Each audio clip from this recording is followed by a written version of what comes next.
Y mire, se juega a todas. Ya ustedes ven, miren lo que pasa. Aquí está conmigo, ¿a qué? A mi derecha, a la extrema derecha, doña Ana Irma Rivera Lacén del Partido Movimiento Victoria Ciudadana.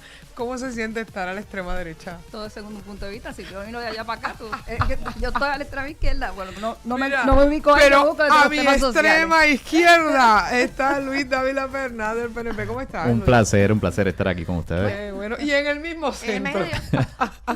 Ahí está Ivonne Lozada del Partido Popular Democrático. Muy buenos días a todos. Buenos días. Un placer estar aquí otra vez. Oye, hemos visto dos incidentes, ya los discutí más temprano con especialistas, ¿verdad?, en los temas, pero quiero escuchar un poco de ustedes la situación de esta madre que va a trabajar, está haciendo entregas de Uber, va a entregar algo, se baja del carro, deja a la niña, pensó, ¿verdad?, venía rápido, prefiere dejarla en el auto, no la baja, ya ustedes conocen la historia. Y pasa también con un papá que se olvida y deja al niño en el auto y el bebé fallece lamentablemente.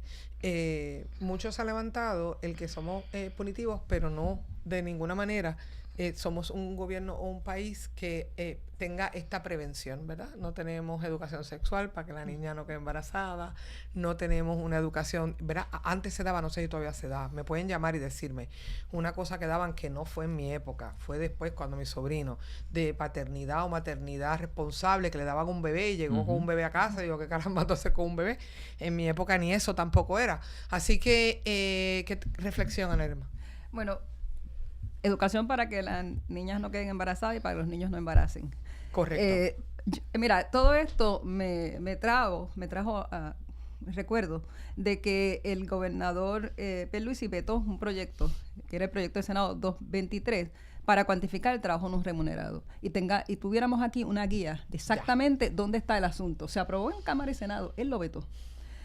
Ahora mismo tendríamos estadísticas que estarían midiendo esta situación que está sucediendo, pero además de tener la estadística, poder tener la base para que los diferentes organismos del Estado, en este caso los departamentos, puedan trabajar con información. Ahora mismo la Organización de Naciones Unidas va a tener la conferencia número 15 sobre los temas de la mujer. De hecho, yo voy para allá la semana que viene. Y el tema es precisamente el tema de los cuidados. Uno lleva años hablando de la economía de cuidado, que es precisamente ese trabajo no remunerado, ese trabajo que se da por sentado y que es la doble, la tercera carga, todas las cargas que tienen que ver con los cuidados. El tema va a ser los cuidados. Muy bien. Que vamos a estar hablando sobre estos temas precisamente. Súper interesante, porque obviamente aquí el dilema para mí es una mamá soltera que no tiene apoyo de ninguna índole, que tiene una bebé y que tiene que trabajar. Así es. Pero conversábamos y hay un punto. Mire, y tú tienes razón, los niños no vienen con instrucciones al mundo, no vienen. Así que no enseñamos a los padres paternidad responsable. Y esto está muy ligado a lo que pasó también con esta ley que firmaron reciente para darle poder a los padres a objetar los currículos de educación sexual. Terrible. Porque no tan solo los embarazos precoces, la violencia sexual, las agresiones sexuales que hay contra menores en este país que son escandalosas. 700 casos mensuales. Y que los niños no algún tienen tipo de situación reportada. Estamos quitando las herramientas para que ellos mismos se puedan defender. Entonces, en lugar de educar, lo que hacemos es esto y sabemos a dónde termina. Yo sigo con mi encuesta. ¿Tu mamá te habló de sexo? En mi casa sí, fíjate. ¿Sí? ¿Te hablaron?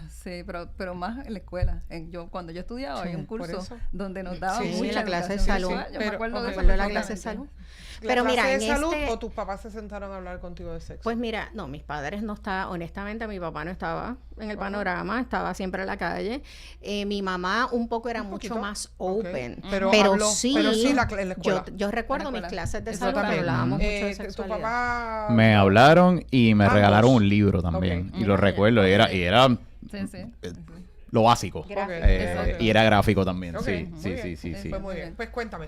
Pues yo pienso que, nada, yo creo que es un problema social que estamos teniendo, no solamente en Puerto Rico, sino en otras jurisdicciones. Y creo que hablábamos ahorita fuera del aire de la columna del compañero Marco Santana Andújar. Yo no he tenido la oportunidad de leerla, pero sí leí un poco la cintila, ¿verdad?, del titular. Y él menciona algo que yo creo que ha estado en discusión en muchos lugares y creo que es importante que se atienda en Puerto Rico, y es cuidado universal preescolar. ese caso que estábamos hablando del el conductor de Uber Eats que estaba haciendo un delivery. La conductora. La conductora de Uber Eats que estaba haciendo un delivery con la bebé, o la niña en el carro. Si tuviese cuidado universal, eso no hubiese ocurrido. Claro. Y creo que es importante también analizar el impacto económico que tiene en la familia el pagar un cuido, el pagar un preescolar, Y el pagar... que mamá no puede pagarlo, pero tiene que trabajar porque no quiere depender del gobierno, pero entonces ¿cómo la apoyamos? Correcto. Hay miles de mujeres jefas de familia solas, papá no está para asistir, entonces la responsabilidad es mamá. Correcto. Y a mamá comete un error, se le olvida algo y es una asesina. Exacto. Entonces papá Y- no tiene ninguna La responsabilidad. responsabilidad todo de lo que todos. Por de eso, todos y pero todas. es que el sistema tiene que empezar a implementarlo. Es cierto. Pasa una situación como esta, mamá y papá. Mira, Papá, no me importa dónde tú estés, ven para acá. La Y Definitivo. te citamos. Bueno, la ¿Te parece, estadística, Pernas? la estadística dice... Tú que eres hombre, ¿te parece? Bueno, Me gracias. parece Muy bien, bien. claro que sí. Me parece también el asunto aquí es que la estadística dice que la mayoría del peso está sobre las mujeres. Eso, Sí, eso sí, está aprobado, eso es claro. estadística. Ahora tenemos frente a nosotros y nosotras, pues, dos casos donde hay un hombre y una mujer. Pero la estadística mayor son las mujeres. mujeres. Y cuando son las mujeres, se ensaña todo el sistema en contra de ella, porque tiene que ser la mamá perfecta. Pero a esa mamá perfecta no le dan ningún tipo de apoyo, como dice la compañera, para poder bregar con todo lo que conlleva, ¿verdad? Sí. Esa maternidad. Y Bueno. además se supone que provea, tiene 2 y 3 trabajos, etcétera. Es fuerte, pero Y es yo, muy fuerte. yo voy a pasar al próximo tema. Voy a ir al veto de bolsillo del proyecto que aumentaría el costo de la telefonía móvil. Fue vetado, mira, te sonríe. Bueno, pero, así- pero mira, pero la gobernadora dijo que esto se podía, habría que enmendarlo. Y esto también habría que enmendarlo. Y esto también habría que enmendarlo. Y aquí cabe una enmienda. Y aquí cabe Bueno, otra. ¿Y por qué lo firmó? Bueno, no, Pero no lo ¿por qué firmó. No lo firmó. Ah, no, perdóname, este es el lo veto. Estoy vetó. hablando del otro. Lo que ocurre es Estoy que eso Estoy fue... hablando del otro proyecto, perdón. Eso fue un Me cambio equivoqué de que se proyecto. hizo a última hora en la legislatura y que incluía, era una ley que incluía muchísimas disposiciones para los municipios que ya había un acuerdo y creo que inclusive habían miembros hasta de las minorías en la legislatura que lo aprobarían con eso. Todo el mundo, bueno, creo que casi todo el mundo, incluyendo al portavoz de la minoría, don Javi, votó a favor. Y bueno, porque eso Por los beneficia alcaldes. tanto a alcaldes populares Ya. como a alcaldes PNP, pero le metieron esa píldora venenosa que Pero quiero que la básicamente gente lo lo hacía. sepa. O sea que, ¿y por qué le votaron a favor? O sea, el Partido Popular, ¿por qué le vota a favor? En 2 proyectos ha votado Y a es la favor. gobernadora la que lo veta. Por eso, Ay. en 2 proyectos. Y ahí se la tengo que dar a la gobernadora al 200, porque si no lo para ella, acá todo el mundo cuadrado. Menos, obviamente, bueno, los independentistas. ¿Que ¿Tú no eres todavía de ese partido? No. Ah, ok. Todavía. Yo lo dije por debajo, yo lo dije Yo sé, bajito. mira, yo sé que lo estás diciendo para provocarme, pero Yo no lo lo dije vas a bajito. No, Ana Irma sabe que yo tengo el cabildeo del partido de Alianza, que se atrevan, que se atrevan. Bajito, Ana Irma. Pero bueno, está bien. Pero tú lo cachaste rápido, ¿verdad? Sí. No se le escapa una. Entonces, cuéntenme. Pues finalmente, eso era un proyecto terrible. Ujú. Pero ¿por qué el Partido Popular le vota a favor? Aparte de que Javier era alcalde y bueno, siempre... Bueno, yo no trabajo ni soy asesora de la delegación como para poderte Claro. contestar responsablemente esa pregunta. Sí sé que cuando estás en minoría tú no tienes los recursos para tener todo el personal técnico en todas las áreas. Quien sí lo tiene es la comisión. Y la comisión que trabaja estos temas debe saber que hay unos temas específicos que pueden ser de materia contributiva, de tecnología, que por Dios, si no tienes el expertise, Pero tú sabes toca lo que base pone porque ha sido la práctica un de esta impuesto que le Que legislatura. se subía a la abstenga si gente no de tiene esta información. manera. Ellos Exacto. sabían lo que Pero era, votó- vamos a dejarnos de Perdón, cuento. votó a favor él y todos los demás. Bueno, creo que Estaban todos. los alcaldes llamando para que lo Chequéame, aprobaran. Carla, quién fue la única que no votó del Partido Popular. No sé si fue Ada. Ah, Puede tengo que Creo sí. confundida el que proyecto. votaron sabiendo lo que Pero era. le votaron Y a la favor. compañera cuando trabajaba allí hacía su trabajo, yo sé que hacía un muy buen asesoramiento. Y ya Ujú. sabe que ahora mismo no se trata ni siquiera de eso, se trata de que simplemente ahí no se sabe quién es de qué partido. Ahí hay un solo partido en el poder, que es el Partido Popular y el Partido No Progresista como un solo partido. Y yo creo que también la enmienda que permite que se aumente ese impuesto no era clara tampoco, porque lo dejaba muy abierto y podía pasar caso a caso. Cada municipio podía establecer un cargo en cuanto a las distintas líneas, ¿verdad? Es una cuestión técnica, pero la industria de telecomunicaciones, que es una industria sumamente poderosa en Puerto Rico, pues se alzó inmediatamente y pues también uno ve ese efecto de pues, los comercios, la Cámara de Comercio, los detallistas. Básicamente todo el mundo salió porque sabían que era un impuesto y sabían que iban a tener el oído de la gobernadora gobernadora porque ella ha corrido varias campañas de ni un impuesto más. Y es parte de lo que es la Lo que plataforma. pasa es que está la práctica también de descargue. Medidas como esta no pueden estar bajando por descargue sin tenerla. Esa se la hemos señalado aquí todos los días. O sea, no debe ir por descargue. No tuvo ni siquiera vistas ni a puerta cerrada con la gente especializada en el tema. A nadie citaron, a nadie escucharon y lo bajaron por allá a lo loco. ¿Está bien? Pero la gobernadora hizo su trabajo. La otra medida que tú estabas hablando. No, pero en esta, sí, voy a esa. Pero en esta todos los populares también votaron a favor. Todos. Ahí está, los senadores. Ok, pero entonces vamos a la próxima, que es esa, que es la del proyecto de educación sexual en las escuelas. O sea, que no sé, que en las escuelas recientemente la situación es que los padres pueden de alguna manera objetar que no se le dé la clase de educación sexual o la orientación, ¿verdad?, que haya que darle. Y puede demandar al Departamento de Educación. ¿Qué te parece? Bueno, eso es la vuelta atrás casi a la Edad Media. Ya mismo pondrán a decir que los papás pueden decir que a mis hijos no le enseñen que la Tierra es redonda, que no existe la ley de gravedad, que exacto, que todo lo que los padres no quieran que sus hijos aprendan, aunque sea ciencia, aunque sea el conocimiento, que no se estudie, eso es una barbaridad. A mí es terrible, porque está muy relacionado este tipo de medidas. Tanto con la crisis que tenemos de violencia de género, con la crisis que tenemos, que muy poco se habla de ella, de maltrato de menores, y se logró otra vez, se volvió otra vez a principio de este cuatrenio, en enero, febrero, la secretaria del Departamento de la Familia, a admitir que habían cerca de 10,000 casos sin atender, muchos de esos de agresión sexual a menores. Entonces tenemos medidas como esta, que puede ser la solución para tener una crisis como la que tenemos de violencia. Habrá niños todavía ahora que por ahí que digan que no sé, que vienen de la cigüeña. Bueno, ya mismo será, pero lo que dice la compañera, el problema es que todo esto va una cosa con la otra. Si tú no tienes educación adecuada en la escuela, no tienes educación adecuada sobre el tema de género, no tienes educación sobre todos estos temas, pues mira, una cosa te lleva a la otra y tenemos los temas de violencia. Aclárenme una duda, ¿estamos hablando del proyecto de libertad religiosa que se aprobó hace varios meses o una legislación nueva? Es un proyecto nuevo que va de la mano con ese. Sí, que va de la mano con ese, parte de, y es básicamente que en las escuelas los papás van a poder objetar lo que se le enseña a sus hijos sobre educación sexual, porque el argumento es que papá y mamá son los que tienen el derecho a educarte sexualmente, que nadie nunca se lo ha quitado. Porque como tú bien dices, tú no ibas a la escuela ayer, ¿verdad? Digo, ayer tú no fuiste a la escuela, tú ibas a la escuela hace cuánto. Y tus papás te entregaron un libro. Claro. Siempre fueron los padres. O sea, lo que pasa es que si papá y mamá no lo hacían, como en mi caso o en el caso de la mitad de la gente o casi la mayoría de la gente que le he preguntado, la escuela te daba una clase de educación sexual y uno allí más o menos aprendía, porque si no, ¿quién te va a educar? El televisor, el internet. Entonces, quiero estar clara en esto. Votaron a favor toda la delegación popular, que es Josian, Mariali González, José Luis Dalmau, Luis Javier Hernández, que es el portavoz, excepto Ada Álvarez Conde, es la única que votó en contra. Todos los demás votaron a favor. Bonito trabajo, queridos. No se escondan. Sí. Ajá. Y entonces Adrián González y María de Lourdes de Santiago, que votaron en contra.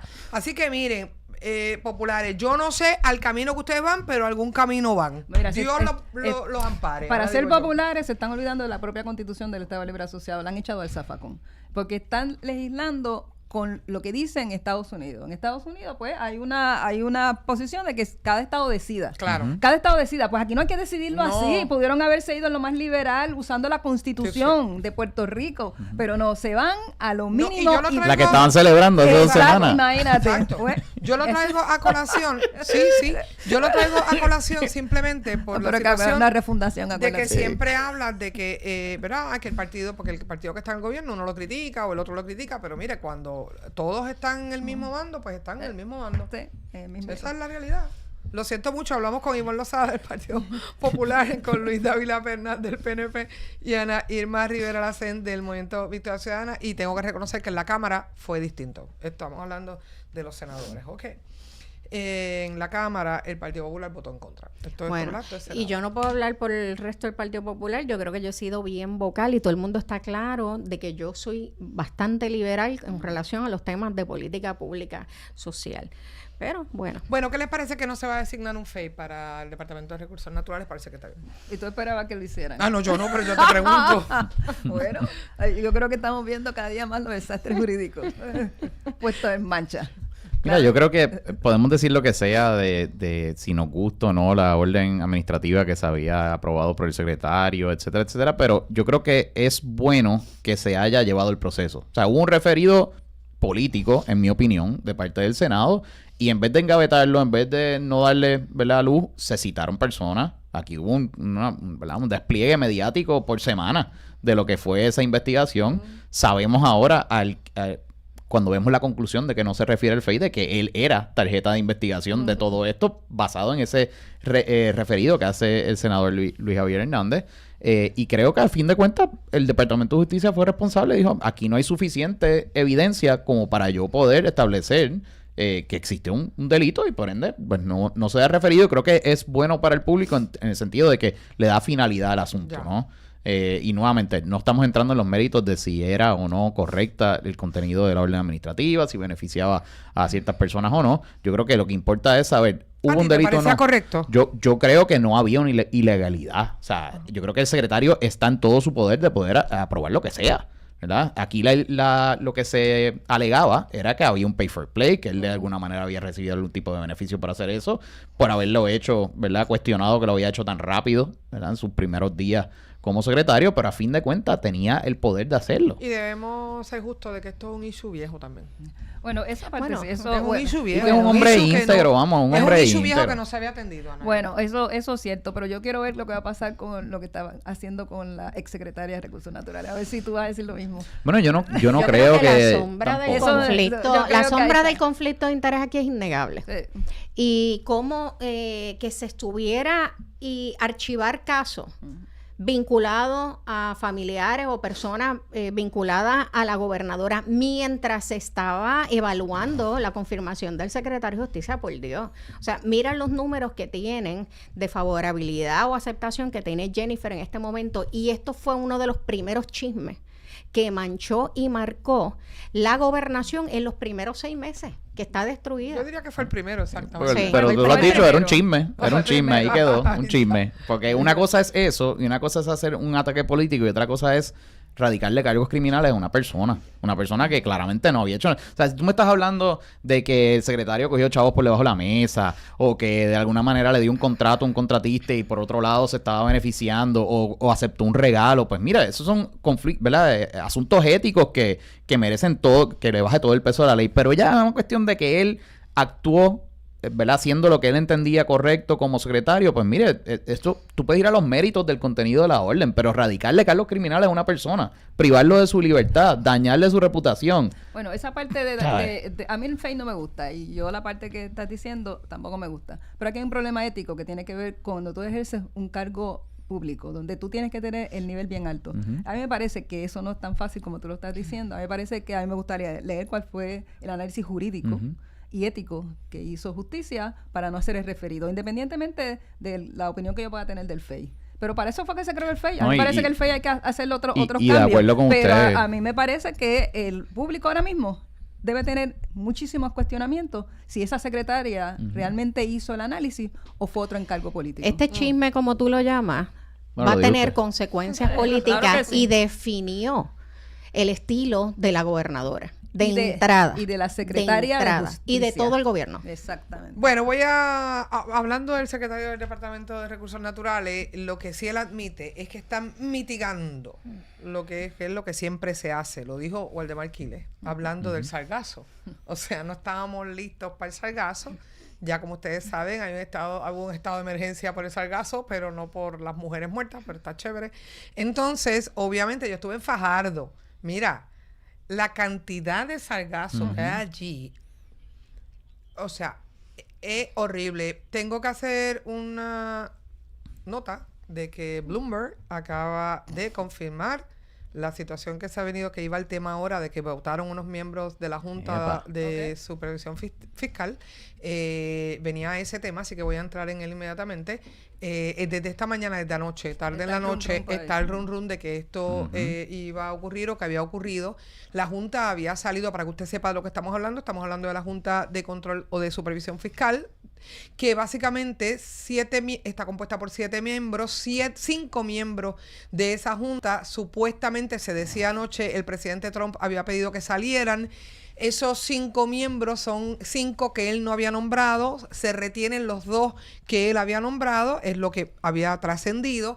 Hasta ahora había sido un cuento de camino, sin embargo, ahora Bloomberg acaba de confirmar, voy a buscar aquí en mi teléfono, acaba de confirmar que sí es cierto. Vamos a ver, aquí dice Angélica Serrano Román, breaking, the White House fired 5 of the 7 board members of the federal watchdog that oversees Puerto Rico's finances.